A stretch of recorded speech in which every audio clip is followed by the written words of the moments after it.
Season 7 cup ആർക്ക് കിട്ടും? P R മാഫിയയ്ക്ക് കിട്ടുമോ, അതോ സാധാരണ പ്രേക്ഷകർ ആഗ്രഹിക്കുന്ന വ്യക്തിക്ക് കിട്ടുമോ? നമുക്ക് നോക്കാം അല്ലേ. ശരിക്കും പറഞ്ഞാൽ ഇപ്പോൾ സോഷ്യൽ മീഡിയയിൽ നടക്കുന്നത് എന്താണ്? പി ആർ മാനിപ്പുലേഷൻസ് ആണ് അല്ലേ. ശരിക്കും പറഞ്ഞാൽ അവിടെയുള്ള കണ്ടസ്റ്റൻസ്, ഇപ്പോൾ ഫൈനലിൽ വന്നിരിക്കുന്ന 6 കണ്ടസ്റ്റൻസും അത്യാവശ്യം നന്നായിട്ട് ഗെയിം കളിച്ചു അവരുടേതായ ഗെയിമിലൂടെ അവരുടേതായ ഒരു പാറ്റേണിലൂടെ മുമ്പോട്ട് വന്നവരാണ്. അവർക്ക് 6 പേർക്കും ഫൈനലിൽ എത്താനുള്ള അർഹതയുണ്ട് എന്ന് തന്നെയാണ് ഞാൻ വിശ്വസിക്കുന്നത്. കാരണം അവിടെ ഫൈനലിൽ എത്താൻ അർഹതയില്ലാത്തവരായി ആരും ഉണ്ടെന്ന് എനിക്ക് തോന്നുന്നില്ല. പക്ഷെ ഒരു കാര്യം, അവിടെ സ്വന്തമായ ഒരു നിലപാടോടുകൂടി, വ്യക്തമായ ഗെയിം പ്ലാനോടുകൂടി, എന്നാൽ ഏറ്റവും താൻ എന്താണെന്ന്, തൻ്റെ പേഴ്സണാലിറ്റി, തൻ്റെ നിലപാടുകൾ ഒന്നും ഒരു മാറ്റവും വരുത്താതെ കൃത്യമായിട്ട് നിലപാടുകളിൽ ഉറച്ച് മുന്നോട്ട് പോയ വ്യക്തി ആരാണ്? അയാൾ തന്നെ ആവണ്ടേ വിന്നർ? അത് അനീഷാണ്. അനീഷ് ആദ്യം നമ്മളെല്ലാവരും പറഞ്ഞു, ഞാനും വീഡിയോ ചെയ്തിട്ടുണ്ട്, ഭയങ്കര ഇറിറ്റേറ്റിംഗ് ആണ്, ഏതൊക്കെയോ ഗെയിം സ്ട്രാറ്റജീസ് എടുത്ത് ആരുടെയൊക്കെയോ ഗെയിം കണ്ട് പഠിച്ച് വന്നതാണെന്നൊക്കെ. പക്ഷേ അങ്ങനെയൊക്കെ നമ്മളെ തോന്നിപ്പിക്കുന്നു. പുള്ളിക്കാരൻ 7 സീസൺ കണ്ടിട്ടുണ്ട്. ചിലരുടെ ഗെയിമിലൊക്കെ പുള്ളിയെ സ്വാധീനിച്ചിട്ടുണ്ടാവാം. നമ്മളിപ്പോൾ ഏത് കാര്യങ്ങൾ കാണുമ്പോഴും ഒരു കാര്യത്തെക്കുറിച്ച് നമുക്ക് അതിലേക്ക് പോകണമെന്ന് ആഗ്രഹമുണ്ടെങ്കിൽ കുറേ പേരുടെ നമുക്കിഷ്ടപ്പെട്ട വ്യക്തികളുടെ കുറേയൊക്കെ കാര്യങ്ങൾ നമ്മളത് അതായത് ഫോളോ ചെയ്യാൻ ശ്രമിക്കുന്നതിൽ തെറ്റുണ്ടെന്ന് എനിക്ക് തോന്നുന്നില്ല. പക്ഷേ അനീഷ് ഉണ്ടല്ലോ, ചില കാര്യങ്ങളിൽ വ്യത്യസ്തനാണ്. പുള്ളിക്ക് നല്ലതിനെ സ്വീകരിക്കാൻ അറിയാം, ചീത്തയെ തള്ളിക്കളയാനും അറിയാം. പുള്ളിക്ക് ചില അബദ്ധങ്ങൾക്ക്, പുള്ളി ആള് ഭയങ്കര ജെന്യുവിനാണ്. അതുകൊണ്ട് തന്നെ ചില കാര്യങ്ങളിലൊക്കെ, അതായത് ആ പ്രൊപ്പോസൽ വിഷയത്തിലൊക്കെ പുള്ളിക്ക് ചില അബദ്ധം പറ്റി. കാരണം പുള്ളിയെ സംബന്ധിച്ചിടത്തോളം ഒരു ഡ്രാമ ഉള്ള ഒരു അവസ്ഥയിൽ കൂടെ കടന്നു പോയിട്ടുണ്ട് പല സന്ദർഭങ്ങളിലും. പുള്ളിക്കാരൻ ജയിലിൽ വെച്ച് ലക്ഷ്മിയോട് ഷെയർ ചെയ്യുന്നൊരു കാര്യമുണ്ട്. അത് നമ്മൾ പ്രേക്ഷകർ അധികം ചർച്ച ചെയ്തിട്ടില്ല, എപ്പിസോഡിലൊന്നും വന്നിട്ടില്ല എന്ന് തോന്നുന്നു. പക്ഷേ ലക്ഷ്മി ഇന്ന് രാവിലെ അത് ചാരികനോട് പറയുന്നുണ്ട്. പുള്ളിക്കാരനെ ഈ ചെറുപ്പത്തിൽ അനിയനെ പുഷ് ചെയ്തപ്പം വീണപ്പം ഈ നീഡിൽ അനിയൻ്റെ കയ്യിൽ കയറി പോകുന്ന ഒരവസ്ഥ, അന്ന് വലിയൊരു ഇഷ്യൂ ഉണ്ടായി. താൻ കാരണമാണ് ആ ഒരു ഡ്രോമാറ്റിക് ആയിട്ടുള്ള ഒരു കണ്ടീഷനിൽ കൂടെ കുറച്ചു കാലം കടന്നു പോയിട്ടുണ്ട്. അതിനുശേഷം പിന്നെ വലുതായി കഴിഞ്ഞിട്ട് പിന്നെ ഡിവോഴ്സ് സംബന്ധമായ കുറച്ച് കാര്യങ്ങൾ, ഏകാന്തത, അങ്ങനെയുള്ള കാര്യങ്ങളൊക്കെ ഉണ്ട്. പിന്നെ വീട്ടിലെ മൂത്ത വ്യക്തിയാണ്. അപ്പോൾ വീട്ടിലെ ഉത്തരവാദിത്തങ്ങളുമായിട്ട് തൻ്റെ ജോലി അങ്ങനെയൊക്കെ ആയിട്ട് ഒതുങ്ങി കഴിഞ്ഞിരുന്ന ഒരു വ്യക്തിയാണ്. അപ്പോൾ ഒത്തിരി അങ്ങനെ സോഷ്യലി അല്ലെങ്കിൽ കൂടുതലായിട്ട് ആളുകളുമായിട്ട് മിങ്കിൾ ചെയ്ത് അങ്ങനെയുള്ളൊരു രീതി പുള്ളിക്ക് ഉണ്ടായിരുന്നില്ല. അതിന് നമ്മൾ ശരിക്കും പറയല്ലേ, ഒരു മൊരടൻ എന്നൊക്കെ പറയും. പക്ഷെ ആള് ഹാർഡല്ല ആയതുകൊണ്ടോ അല്ലെങ്കിൽ ആള് മോശമായതുകൊണ്ടല്ല അങ്ങനെ, അത് നമ്മുടെ സിറ്റുവേഷൻസ് അങ്ങനെ ആക്കുന്നതാണ്. അപ്പോൾ കൂടുതൽ അങ്ങനെ മറ്റുള്ളവരുമായിട്ട് ഒക്കെ ഇടപഴകി ശീലിക്കാത്ത ഒരു വ്യക്തിക്ക് അങ്ങനെയുള്ളൊരു ഹൗസിൽ വ്യത്യസ്തമായ പല ആളുകളുടെ ഇടയിലിരിക്കുമ്പോൾ ആദ്യം ചെല്ലുന്നൊരു ഡിസ്കംഫർട്ട് ഉണ്ടാവും. അത് അയാളുടെ ഗെയിമായിട്ട് എടുത്തു എന്നുള്ളതാണ്.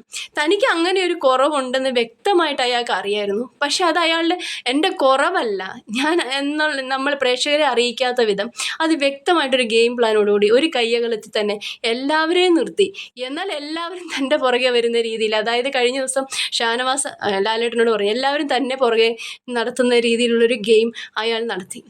ശരിക്കും പറഞ്ഞാൽ അങ്ങനെ ഒരു ഗെയിം പ്ലാൻ പുള്ളിക്കുണ്ട്. പക്ഷേ പുള്ളി ആദ്യം മുതൽ ജെന്യുവൻ ആയിരുന്നു.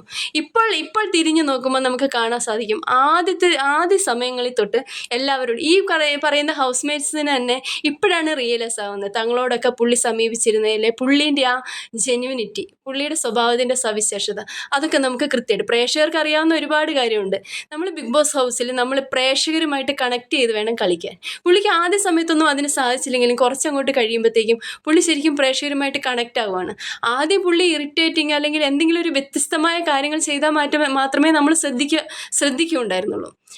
പ്രേക്ഷകരുടെ ശ്രദ്ധ പിടിച്ചു പറ്റുക എന്നുള്ളതാണ് ആദ്യത്തെ കാര്യം.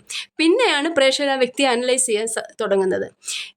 ഞാനിപ്പോൾ വിശ്വസിക്കുന്നത് ഈ ബിഗ് ബോസ് ഷോൻ്റെ പ്രത്യേകത എന്താണെന്ന് വെച്ചാൽ ഇതൊരു ഗെയിം ഷോ ആണ്. ഓക്കെ, ടാസ്ക് അങ്ങനെയുള്ള കുറേ കാര്യങ്ങളിൽ ബ്രില്യൻ മൈൻഡ് ഗെയിം, അതെല്ലാം ആ ഗെയിം ഒരു വിന്നറെ തീരുമാനിക്കുന്നതിൽ ഒരു പങ്ക് വഹിക്കുന്നുണ്ടെങ്കിൽ കൂടി അതൊരു പേഴ്സണാലിറ്റി ഗെയിം ഷോ എന്ന് പറയേണ്ടി വരും. നല്ല പേഴ്സണാലിറ്റി ഉള്ളൊരു വ്യക്തിയെ മാത്രമേ പ്രേക്ഷകരുമായിട്ട് കണക്ട് ചെയ്യാൻ സാധിക്കുകയുള്ളൂ. അത് അനീഷിനുണ്ട്.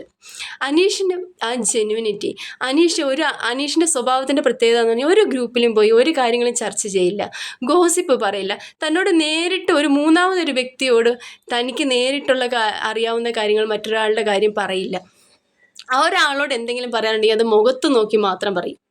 കുത്തിത്തിരിപ്പില്ല, മാനിപ്പുലേഷൻ ഇല്ല, അതൊന്നും അയാളുടെ ഗെയിമല്ല.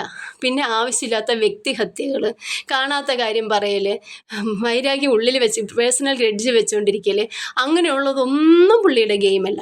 പിന്നെ എന്താണ് പുള്ളിയുടെ ഗെയിം? പുള്ളിയുടെ ഗെയിം സ്ട്രെയിറ്റ് ഫോർവേഡാണ്. പുള്ളിക്ക് കൃത്യമായിട്ട് ഷോയെക്കുറിച്ച് അറിയാം, കൃത്യമായിട്ട് എങ്ങനെ അവിടെ നിൽക്കണം എന്നറിയാം. പുള്ളിക്കൊരു വ്യക്തിത്വമുണ്ട്. ആ വ്യക്തിത്വം തന്നെ പുള്ളിയുടെ പോസിറ്റിവിറ്റിയാണ്. പുള്ളി സ്ക്രീനിൽ, അതായത് പുള്ളി ഇപ്പം ഈ ഇത്രയും പേര് വന്ന് പുള്ളിയോട് അനീഷിനോട് എല്ലാവരും സ്നേഹം കാണിക്കുന്നു, എന്നാൽ അനുമോളെ എല്ലാവരും കുറ്റപ്പെടുത്തുന്നു എന്ന് പറയുമ്പം അതിനൊരു കാരണവും കൂടി ഉണ്ടെന്ന് ഈ പറയുന്നവർ ചിന്തിക്കുന്നില്ല. അനീഷിനെ കുറിച്ച് ഈ പുറത്ത് പോയിട്ട് വന്ന ഒന്നും പറയാനില്ല. കാരണം അനീഷ് കാരണം അവർക്കൊന്നും നേരിടേണ്ടി വന്നിട്ടില്ല. അനീഷ് ആരെയും എവിടെയും ബാക്ക് സ്റ്റാബ് ചെയ്തിട്ടില്ല. അനീഷ് ആരെയും എവിടെയും കുറ്റം പറഞ്ഞിട്ടില്ല. അനീഷ് തങ്ങളെ ദ്രോഹിക്കുന്നതായിട്ട് ഒരു കാര്യങ്ങളും ചെയ്തില്ല. പിന്നെ എന്തിനാ അവരവിടെ പോയിട്ട് അനീഷിനോട് പ്രശ്നം കാണിക്കണം?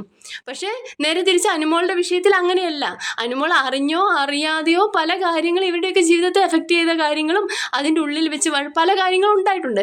അപ്പോൾ അതിനുള്ളൊരു പ്രതികാരം അവരവിടെ ചെന്ന് കാണിച്ചു. അത് വേണ്ടായിരുന്നു എന്ന് തന്നെയാണ് എൻ്റെ അഭിപ്രായം. അത് അനുമോൾക്ക് തന്നെ സിമ്പതി വോട്ട് കൂട്ടിത്തീർക്കാനുള്ള പരിപാടിയായിപ്പോയി. പക്ഷേ അതല്ല ഞാൻ പറയുന്നത്. അതിന് ആളുകൾ ഇരുന്ന് എല്ലാവരും അനുമോളെ ആക്രമിക്കുന്നതെന്ന് പറഞ്ഞിട്ട് കാര്യമില്ല.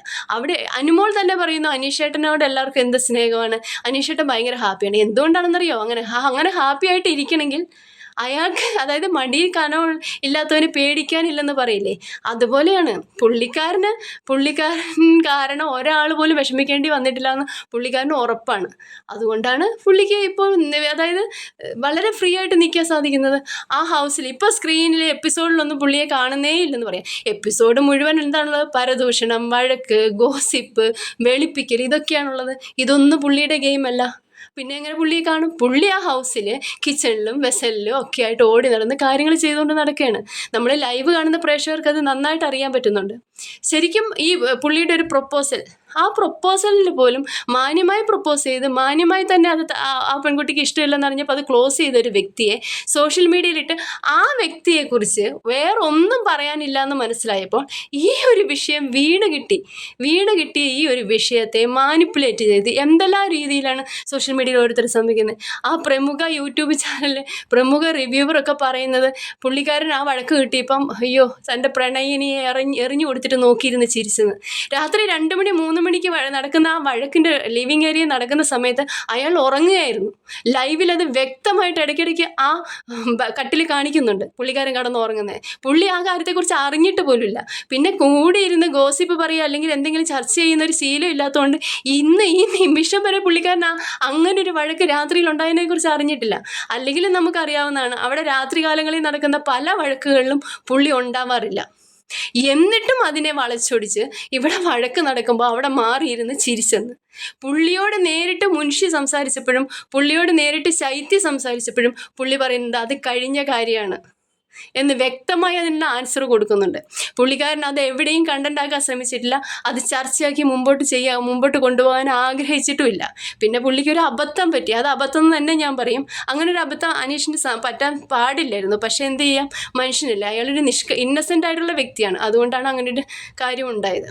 അതിന് അയാൾ മാന്യമായിട്ട് ക്ലോസ് ചെയ്തൊരു വിഷയത്തെ ഡ്രാഗ് ചെയ്തുകൊണ്ടത് അനുവാണ്. ഇപ്പോൾ അതിൻ്റെ പേരിൽ സോഷ്യൽ മീഡിയയിൽ അയാൾ ഡീഗ്രേഡ് ചെയ്തുകൊണ്ടിരിക്കുകയാണ്. അവർക്ക് അടിക്കാനുള്ളൊരു വടി ആയിട്ട് അനുമോൾ അകത്തിരുന്ന് കണ്ടൻറ്റ് കൊടുക്കുന്നു.